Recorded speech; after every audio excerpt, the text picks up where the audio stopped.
In the United States, every 2 minutes, someone is sexually assaulted. And I met this young man, and I thought he was nice, and we were going to have a nice time, you know, and I met somebody new, not thinking about no sex or anything like that, just a friend. And we were walking and talking, and all of a sudden he pushed me into this abandoned building. And I looked, no chairs, just, you know, dirt on the ground, stones on the ground, and I couldn't believe this. And then he started telling me, yeah, you thought you was going to get high, huh? Sit down. And he pulled out a machete. And when he pulled out the machete, he had told me, he said, that's exactly.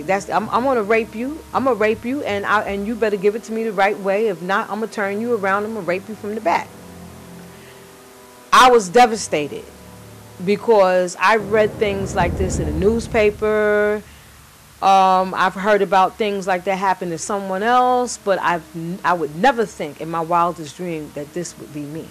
And I could just see my life flashing right before my face, and I felt like I was going to be a statistic. In 2010, United States residents who are 12 or older experienced an estimate of 1.4 million serious violent victimizations, which are rape and sexual assault. Well, I got raped, and I was warned that I better not move, because if I moved, he was going to kill me. So after everything was said and done, I was terrified. I was terrified. Every time I opened up my eyes and I seen the machete laying on the ground, I knew that if I made the wrong false move, I knew that that was my life.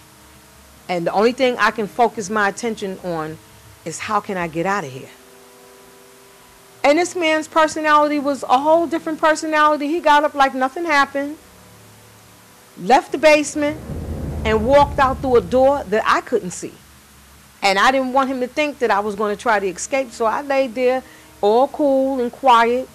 And after for a while that I see that he didn't return, I got up and I escaped. And when I escaped, I was scared to death, because I didn't know whether this man was going to, you know, meet me as I was coming out, or whether I was going to make it. I didn't know what. I was just a nervous wreck.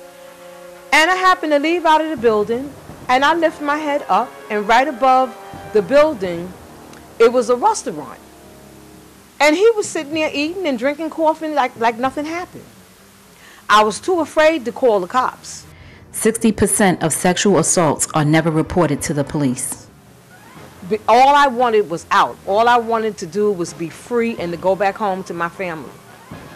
I got on the train, and for the whole train ride, I was looking behind me every time.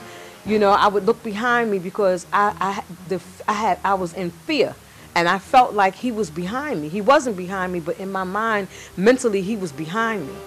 And for almost about a year or two, when I walk, I would always look behind me, because I felt like this man was following me. 15 of 16 rapists will never spend a day in jail.